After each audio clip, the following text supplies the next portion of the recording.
Hello YouTube, Crazy Robot Lady here with another Tiger 2XL video. I'm sorry ahead of time about my voice.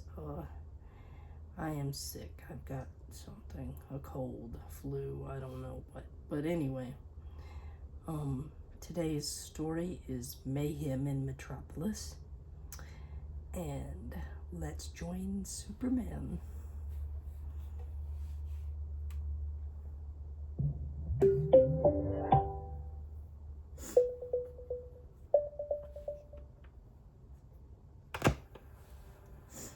Having to use the backup speaker because his died.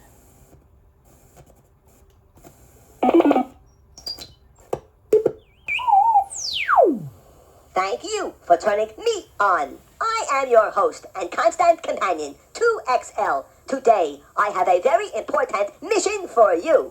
It is your job to guide Superman through the streets of Metropolis in order to save the city from destruction. Before we begin, let me remind you to only press my buttons after I say the word now. Follow all of my instructions and only press those buttons I tell you to press. The choices you make can make this story different every time you play. The next voice you hear will be the narrator. Where would you like this adventure to begin? 1. The Metropolis Police Department. 2. The Metropolis University. Or 3. The Daily Planet City Room. Press 1, 2, or 3 now. 1. Oh shoot. The police department is bustling with activity. It is always busy, but today is worse than usual. Inspector Daniel Turpin, second in command of the Special Crimes Unit, is displaying why his nickname is Terrible Turpin. Now, this is ridiculous, Inspector Sawyer. There's got to be a reason that this has gone down. They're standing in front of Inspector Maggie Sawyer's desk, staring down at a map of the city. Inspector Sawyer made another mark with a yellow highlighter, noting the location of another disturbance. Tell me about it, Turpin. This city's being turned upside down, and so far there's no pattern. Both Turpin and Sawyer stare at the phone. They know it's more bad news, but they can't ignore it. Sawyer here. Inspector, 2 calls just came through that you should know about. There's a report of a giant robot attacking the Metropolis University campus and a sighting of a demon at the Elysium Fields Curio Shop in Park Ridge. The officer on the line quickly fills Inspector Sawyer in on the details. She thanks the officer and hangs up, telling Turpin what she's been told. A demon? This is a joke, right? With all that's been going on, we can't afford to treat it that way. I'll go with the unit to the university. I want you to check out the curio shop. You got it, Maggie. Turpin grabs his hat from the coat stand and plops it on top of his head. He and Inspector Sawyer rush through the squad room, Maggie selecting her backup team as they go. They run to the parking lot and drive off in their cars, sirens wailing. Where would you like to go next? If you want to investigate the giant robot at Metropolis University with Inspector Sawyer, press A. Or if you want to investigate the sighting of the demon in Park Ridge with Inspector Turpin, press B. Press A or B now. We'll go with A.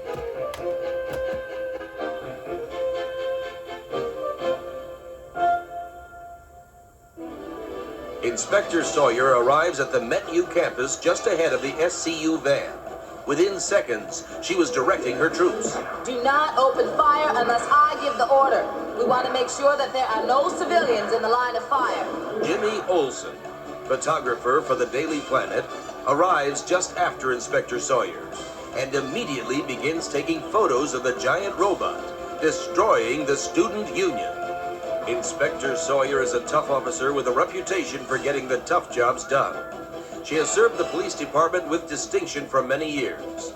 Jimmy snaps several dramatic shots of her as she deploys her forces. This does not escape her notice. Olsen, stay clear. The Daily Planet already had a scare when Clark Kent was lost. I'm sure they don't want to go through the same thing with you. The comment makes the young red-haired freckle-faced photographer lower his camera. Clark Kent had been missing for weeks following Superman's battle with Doomsday. Only recently had he been found alive amongst the rubble of a fallen building. Jimmy's thoughts are interrupted as a small, bespectacled man, wearing a lab coat 3 sizes too large, dashes toward the police line.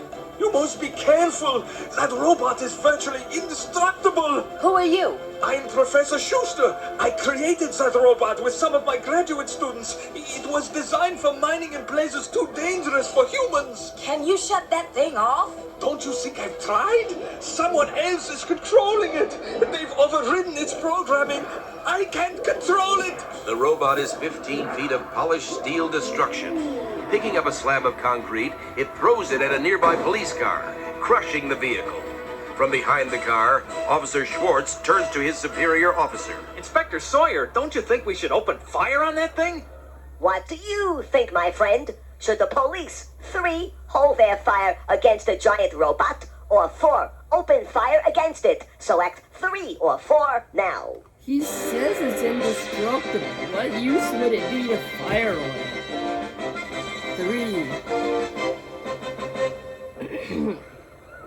Inspector Turpin arrives in time to hear Sawyer's decision on opening fire on the robot. I think we should hold off until we know for sure what will stop that thing. Professor Schuster said it's practically indestructible. I don't know if our standard weapons would do any good against it. That thing's a monster. Hey, you don't want us to stand around looking like idiots, do you? Of course not. I just want to make sure we consider all our options before we make a big mistake and wind up getting somebody hurt. That's when Superman makes his first appearance on the scene in a blur of blue, red, and yellow. He flies over the heads of the police line and, gathering speed, delivers a mighty blow to the robot's head as Jimmy Olsen takes pictures. The robot shudders, then freezes as if analyzing new data. Everyone watches breathlessly, waiting to see how the robot will respond to the attack. The robot turns its head toward Superman, lights glowing yellow behind a wide plastic visor. Superman senses trouble and flies at the robot, striking it in the middle of its chest. The robot is knocked a few feet back, but remains standing. Superman circles around it, preparing to strike again.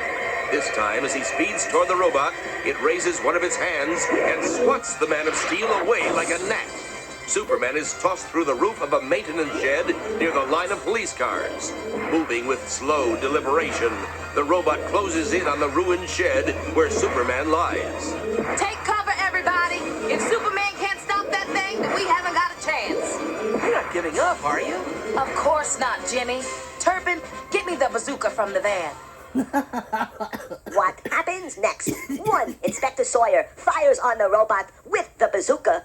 Or 2, Superman comes to and deals with it himself. Press 1 or 2 now. I can't help it. I want to see if she can do anything against it with the bazooka. Turpin had anticipated Inspector Sawyer's orders and was already at the van when she asked for the bazooka. He gets it for her and helps her to settle it onto her shoulder. You gotta be careful with this thing, Maggie. It can do a lot of damage. I know that, Turpin. But what about the damage that robot is doing to Superman?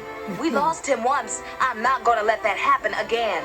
Besides, that robot's way too big to miss. Inspector Sawyer levels the bazooka at the robot and lines it up in her sights. Superman isn't moving, and Professor Schuster is afraid that he might be dead for good this time. The robot's chest plate slides open, and a giant drill emerges. It centers the bit over Superman's chest and begins to lower the bore. Professor, is there any vulnerable point on that thing? The circuitry that's receiving the control signal is behind the visor. If you hit that, you might be able to disrupt its programming. Inspector Sawyer's aim is good, and the grenade hits the creature's visor. When the smoke clears, the robot is still moving, but very slowly. The drill bit continues spinning, only inches from Superman's chest. Reload! Inspector Sawyer, wait! Superman is moving. With a mighty shove, he pushes the drill away. Taking flight, Superman lands on the robot's shoulders. Muscles straining under the red and yellow S-shield on his chest, Superman rips the head off the robot. There is a shower of sparks. The robot takes one step, then another, and a third, before crashing down into the middle of the street. Can any of you interface with this robot before it completely shuts down? We might be able to trace the source of its controlling signal. We have something in the van that might help. Inspector Sawyer goes into the van and returns with a laptop computer. With Professor Schuster's help, she connects 2 wires to the robot's receptors. We have a trace. The signal's coming from the LexCorp building. Officer Schwartz runs over from the line of police cars. Inspector, we just got a report that a major fire has broken out on the waterfront. What do you want to do? 1. Investigate the signal at LexCorp. Or 2. Go to the waterfront and help fight the fire. Press 1 or 2 now. 1. Let's go to LexCorp. It's hard to miss the LexCorp Tower. It is a 96-story L-shaped building situated on the southeastern tip of New Troy borough of Metropolis. Superman, Jimmy Olsen, and Maggie Sawyer are standing in the spacious reception area, trying to get past the specious receptionist, Randy. I would like to help you, but Mr. Luther doesn't see anybody without an appointment. I'm sure that your employer would want to cooperate fully with an official police investigation. Besides, you don't want to give the readers of the Daily Planet the impression that LexCorp is hiding something. I'm giving you 10 seconds to leave quietly before I call security. The office doors behind Randy open silently, and Lex Luthor Jr. stands behind his receptionist. He is 6 feet tall and broad-shouldered, with a mass of red hair and a beard to match. We won't be needing any security, Randy. I always have time for Superman and Metropolis's finest. Inspector Sawyer fills Luthor in on the robot and the subsequent tracking of its controlling signal. Setting the laptop computer on Randy's desk, she points to a tiny blip on the screen. I've traced the signal to the 36th floor, Mr. Luther. Then let us check this out, Inspector. If anyone in my employ is involved in illegal activities, I want to know about it. We'll take my private elevator. As the elevator makes its descent, Superman can't shake the feeling that the new Lex Luthor is more like the original than his press clippings would have the world believe, especially after the way he treated Supergirl. The Man of Steel doesn't want to trust Luthor, but right now, he has no choice. Upon seeing the elevator doors open, an overweight, balding man in a company lab coat rushes to meet the group. Is there anything wrong, Mr. Luther? Very possibly, Mr. Siegel. Are you aware of any unauthorized usage of our computer facilities? Oh, no, sir. I would have a record of it. What frequency is the signal broadcasting on? Inspector Sawyer consults her computer and answers Superman's question. Superman concentrates and finds the signal with his super hearing. He follows the radio waves to a computer in the far corner of the room as the rest follow. Siegel pushes away a pile of Big Belly Burger wrappers. He sits at the keyboard and begins typing frantically. Superman's right. The signal was being transmitted through this terminal, but it was being used as a relay. I tried to follow it to its source, but whatever's sending it is masking the signal, so I can't get an exact trace. My guess is that it was coming from Queensland Park or Hell's Gate. It was definitely coming from south of here. It is then that Inspector Turpin runs out of the public elevator and rushes up to Inspector Sawyer. We just been requested to proceed immediately to Little Curak. There's some sort of major disturbance. I can investigate the signal. What a quandary. Should Superman A. go with Inspector Sawyer and Inspector Turpin to Little Korak? Or C. go with Jimmy Olsen to investigate the source of the signal? Select A or C now. Let's go with Jimmy. C. It is agreed that the Special Crimes Unit will go to Little Curak and that Superman and Jimmy Olsen will continue to track the radio signal. Superman carries Jimmy as he flies southward along the river's bank toward Hell's Gate Island. As they fly over the southeastern tip of Queensland Park, they see flames coming from the ruins of Happyland Amusement Park. Wow, Superman! It looks like there was a war down there. I'd better take care of that fire. Besides, I've lost the signal. It stopped transmitting about a mile or two back. With the trail cold, Superman and Jimmy land near the ruins of the old House of Mirrors. There are dying flames surrounding the metallic skeleton of what looked to be some kind of dinosaur. Superman smothers the flames with some old tarp. What do you suppose that thing was?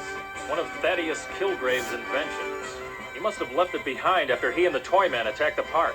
Why would it blow up now? I have no idea. Let's take a look around. Jimmy and Superman walk around the deserted park. It is Jimmy who first notices the fresh Big Belly Burger wrappers leading to the video arcade. Calling out to Superman, they follow the trail into the crumbling plywood building. In the middle of some old electronic games, Superman discovers a piece of equipment that obviously does not belong. This is it. This is what was sending the signal.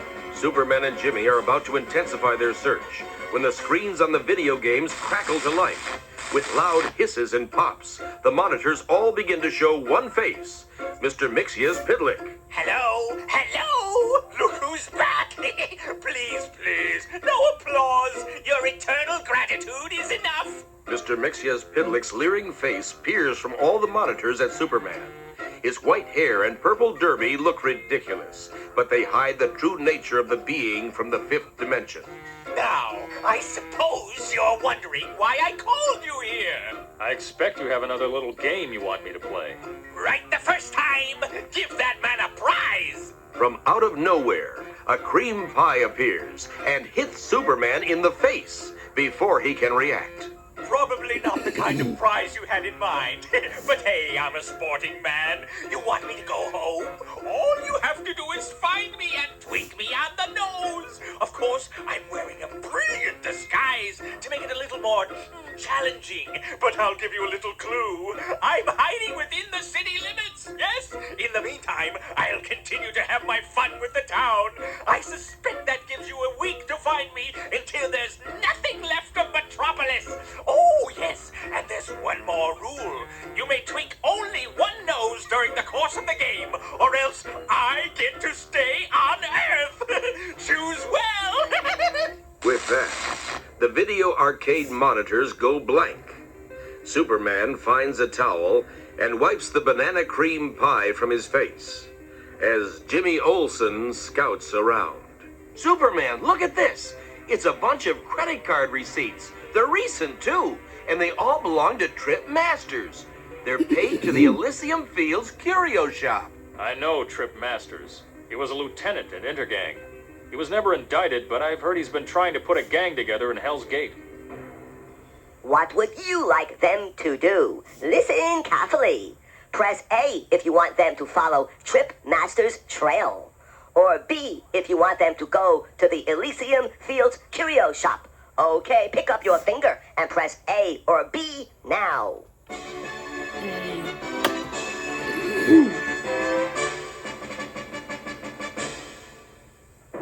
It is a case of hail, hail, the gang's all here, as Jimmy Olsen, Lois Lane, and Superman all converge on the rundown tenement building, which is the last known address of Trip Masters. This is the address I was given, but it can't be right. This place looks like it should have been condemned years ago.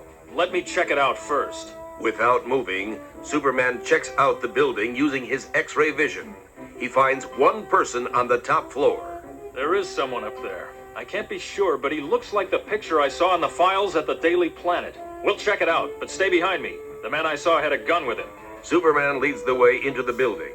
There are loud creaking noises as Superman, Jimmy, and Lois mount the steps. Lois is afraid that the noise might alert Trip of their approach, and that he will meet them with the gun Superman had seen. When they reach the top floor, Superman puts his fingers to his lips to remind Lois and Jimmy to be quiet, and then creeps down the hall. He stops in front of the door of Trip's apartment. He knocks on the door, but there is no answer. When there is no response, Superman listens carefully. He can hear breathing, but no movement. He knocks a second time, and for a second time receives no response. Using his X-ray vision, he looks through the door to find Trip Masters lying on the floor, unmoving. Trying the door, he finds it unlocked and enters the room. Jimmy and Lois follow his lead, and together they see Trip lying on the floor amongst wrappers from Big Belly Burgers. Is he alive? Superman can hear a faint heartbeat. Just barely. Looks like someone or something attacked him before we got here. We better call an ambulance.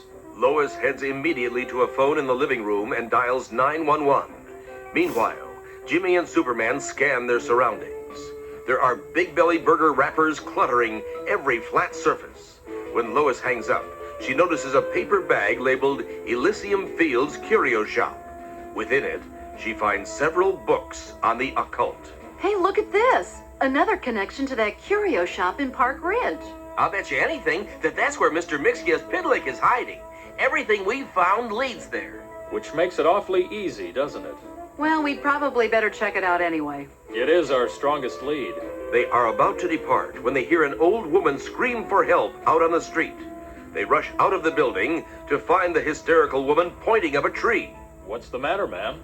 My kitten, Patty, is stuck at the top of that tree. Can you please help me? I'm so afraid she'll get hurt. What should they do? 1. Go directly to the Elysium Fields Curio Shop. Or 3. Help get the cat out of that tree. Press 1 or 3 now.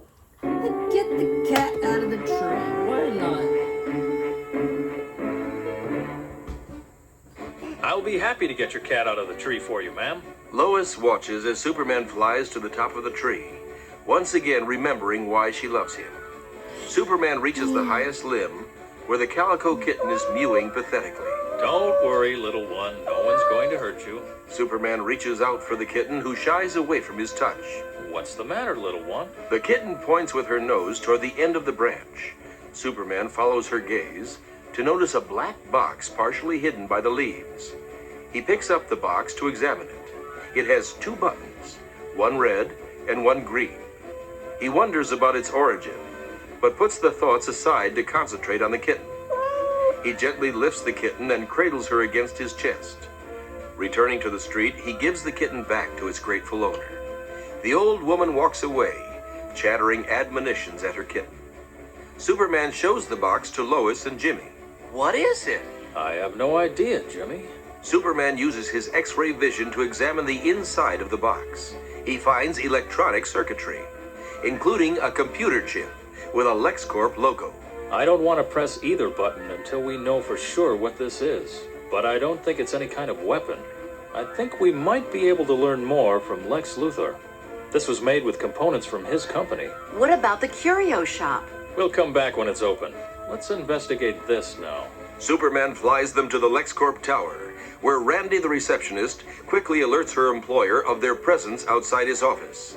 Lex Luthor emerges through the double doors behind her desk. What may I do for you, Superman? Superman hands the box to Luthor. We were wondering if you could tell us what this is. Well, let's go into my office and I'll take a look at it. Luthor leads them into his office, where he takes his place behind a huge wooden desk. The others stand in front of him as he turns the box over in his hands, examining it from all angles. Do you know what it does? No. All I've determined is that it probably isn't a weapon. Feeling reckless, his courage bolstered by the presence of the Man of Steel and the supposition that it isn't immediately dangerous, Lex Luthor reaches forward to press one of the buttons. Wait! Don't do that until we know for sure it's safe. But it's too late. Luthor has already pressed one of the buttons, but I can't tell which one. I need your help. Was it 1, the red button, or 4, the green button? Please pick up your finger and help me. Press 1 or 4 now. Red 1.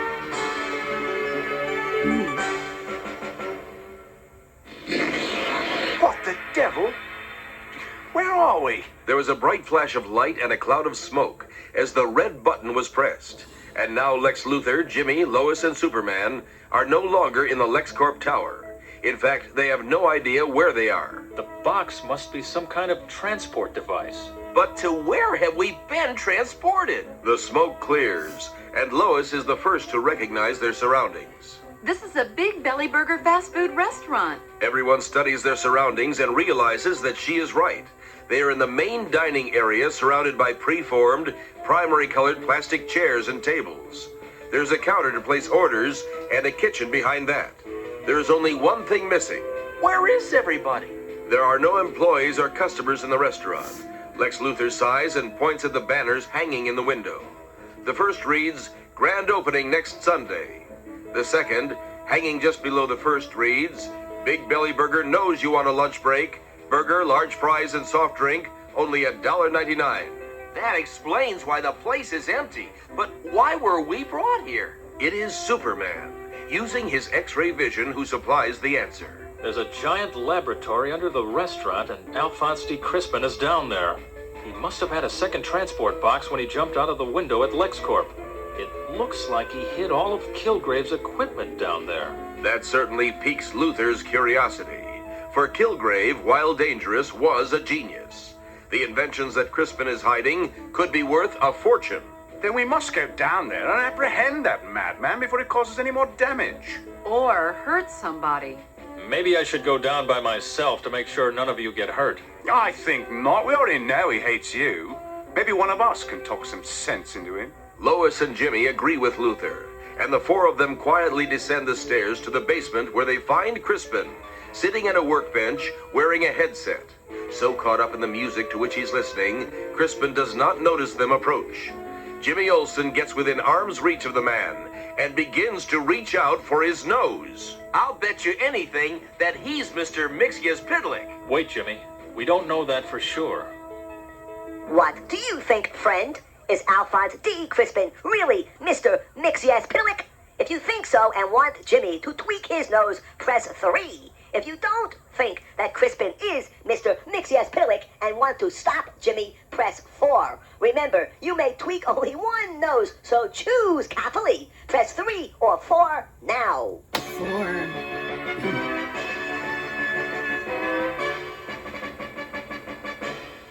Hey, stop that. Ouch. Get out of here. You're not supposed to be here. Ouch. Ouch. Ouch. Oh no!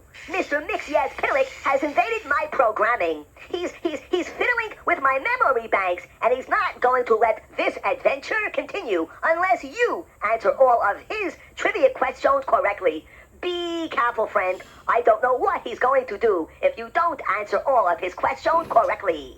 That's right. Here's the first one. Where do I come from? 1, the Three Musketeers. 2, the Four Seasons. 3, the Fifth Dimension. Or 4, 6 miles away.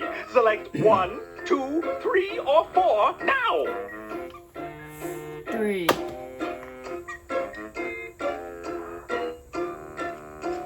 You have a good memory. You are correct. He is from the 5th dimension.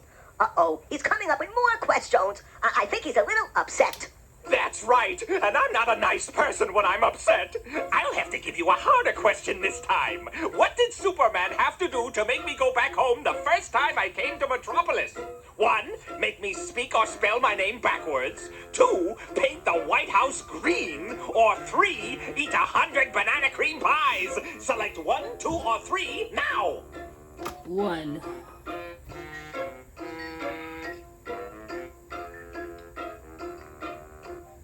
You are right again. But oh no, Mr. Mixyas-Pidlick is so upset now, he's jumping up and down on his hat. You haven't beaten me yet. I'm not about to give up. I've got another question ready for you. I came to Earth to play a game with Superman. What did the Man of Steel have to make me do to return to my own dimension? 3, paint my face blue. Or 4, eat my vegetables. Select 3 or 4 now. 3.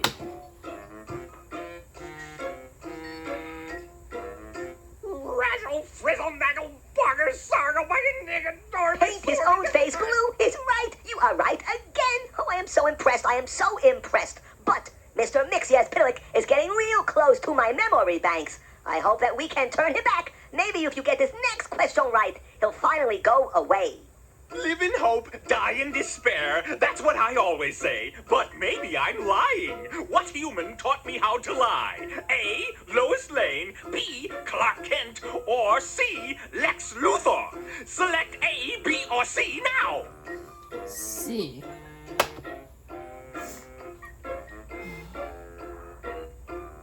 Thank goodness you are correct. Lex Luthor is the right answer. Good work. Uh-oh, but Mr. Mixyas-Pidlick just pulled a magnet out of his pocket, and he's trying to mess up my programming. Maybe if you get this last question right, I'll go away and let the story continue. When I made the deal with Lex Luthor, I created a synthetic form of kryptonite for the industrialists to use against the Man of Steel. What color was the artificial kryptonite? 1, red.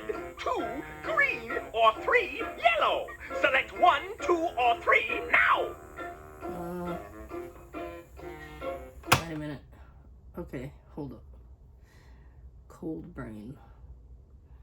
original color is green. I don't remember yellow ever being mentioned. So, red? Let's try it. Red. 1. Holy mackerel! My memory banks are showing me you have pushed button 3, 5th dimension, for Mr. Mixless-Piddlex's first question. Button 1, speak or spell his name backwards for his second question. Number 3, paint his own face blue for his third question. Button C, Lex Luthor for his fourth question. And button 1, red for his fifth question. Wow, you have gotten all 5 of Mr. Mix-Yes-Piddlex's questions correctly. Good work. You are a true genius. Razzle, frizzle, maggle, bugger, sargle, wagon, nigga, dorby, sorby, the gun. There's smoke pouring out of his ears, and his hat is spinning around on his head. Let's get back to the story. But, Mr. Mix-Yes-Piddlex has so mixed up my memory banks, I don't know what this story was about, and I certainly do not remember where we were. So, I'll let you decide. Here we go. It's a little confusing, but you choose. If you want this story to continue, where Lois Lane is about to tweak Benevolence Ingles' nose, press 1. Where Jimmy Olsen thinks he knows who Benevolence really is, press 2. If you want Jimmy Olsen to tweak Alphonse D. Crispin's nose, press 3. Or, if you want Jimmy to try to tweak Alphonse D. Crispin's nose, but be stopped by Superman, press 4. Press one of my buttons now. 4. He's got the wrong guy. I'm pretty sure. Jimmy's hand is a fraction of an inch from Crispin's nose when Superman reaches out and stops the young man from touching him. I don't think that Alphonse D. Crispin is Mr. Mix-Yes-Piddlex's. I think that he's being used to throw us off track. Which means we're no closer than we were before to finding him. Well, I doubt that. Why on earth would we have been transported here unless it was part of his game? I think Luther's right. Mr. Mix-Yes-Piddlex wants us to be here, probably to gloat. I say he's hiding somewhere on the premises just to show us how clever he is. We'd better search the place.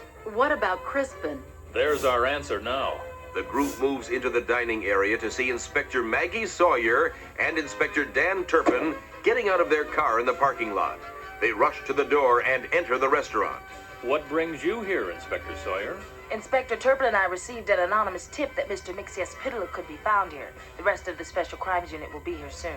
Inspector Sawyer eyes the white-haired man being restrained by Superman. This man's been causing trouble all over town. I think you better take him into custody. Inspector Turpin steps forward and reads Crispin his rights. He handcuffs the older man and escorts him out to the car. Inside the restaurant, Inspector Sawyer tries to get a handle on things.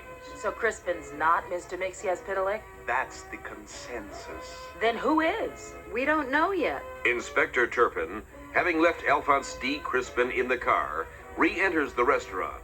He comments on the sign in the front window claiming that the restaurant isn't due to open until next week. He doesn't understand why the door is unlocked. Superman explains that Mr. Mix-Yes-Piddlex is playing games with them and that they have to search the building to find him. The group splits up and scours the place from top to bottom. Luthor searches the kitchen, Lois and Superman the basement, Inspectors Sawyer and Turpin the dining area, and Jimmy takes the back alley. None of them find anything out of the ordinary. After 30 minutes, they meet again under the banner which reads, Big Belly Burger knows you want a lunch break. Burger, large fries, and soft drink, $1.99. There ain't nobody in here but us. Jimmy Olsen holds up a cat he found in the alley behind the restaurant.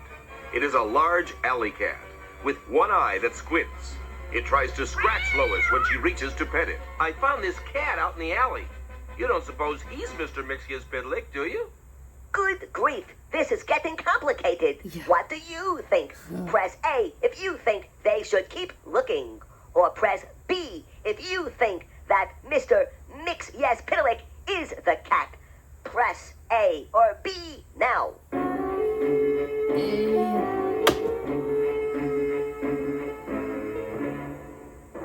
Somehow, I don't think that cat is the key to this puzzle. Jimmy sets the cat on the floor. We must have overlooked something. A secret door or something. Maybe the cat knows where it is. It's worth a try. What else have we got to work with? The cat walks around the group, sniffing each person in turn. Uninterested in the humans, it begins to check out the corners of the dining room. The cat growls suddenly and begins clawing at a piece of rope used to anchor the Big Belly Burger's Knows You Want a Lunch Break banner. He does seem fascinated by that rope. You know, it makes me think. Mr. Mixyzptlk said that he was disguised, but he never said that he was disguised as a person. But buildings don't have noses. The cat claws at the knot anchoring the banner, causing it to come loose. The banner flops down, landing on Jimmy's head. Goodness off of me! Inspector Turpin and Lois help Jimmy get the canvas banner off his head. Jimmy takes it from them and stares at it. I guess it wasn't a lie. The restaurant, or at least the cat, knows I'm ready for lunch. I haven't eaten all day. Superman takes the banner from Turpin and Lois and looks at it very carefully. His X-ray vision doesn't reveal anything, nor does his microscopic vision. It's a canvas banner just like any other. Superman sets it on a table, completely puzzled. Lois reads the banner aloud, hoping it will give them a clue. Big Belly Burger knows you want a lunch break. Burger, large fries, and soft drink $1.99. That's it. The building really could be Mr. Mixyzptlk. What do you think? Is Superman on the right track? If you think that the building is Mr. Mixyzptlk, press 1. If you don't believe this, press 4. Please press 1 or 4 now. Let's go with 1. Why not? It probably is. I don't understand. It's simple. When we heard Mr. Mixyzptlk say we had to tweak his nose, we all assumed he meant the nose on his face. Look at this banner. Big Belly Burger knows you want a lunch break. Superman pinches the word nose on the banner. Ouch! Suddenly, the building begins to tremble and shake. Finally, it disappears, leaving Superman, Luther, Jimmy, Lois, Inspector Sawyer, and Inspector Turpin standing in a crater. With them is the diminutive form of Mr. Mixyzptlk, who is rubbing his nose. Blast, blast, blast! I knew I made it too easy! I should have never given you the transport box! It was your own vanity that was your undoing. You had to show off just how clever you are. Well, next time you can be sure it won't be this simple! But we did win this time. That means you have to leave. I will! But did you know that I wasn't the only one who was causing trouble in the city? Who knows? Maybe there won't be a metropolis for me to come back to in 90 days. In a cloud of blue smoke, Mr. Mixyzptlk vanishes. What did he mean by all that? Mr. Mixyzptlk can come to Earth once every 90 days. What about the other trouble? It all revolves around Trip Masters and the school bus that went off the bridge.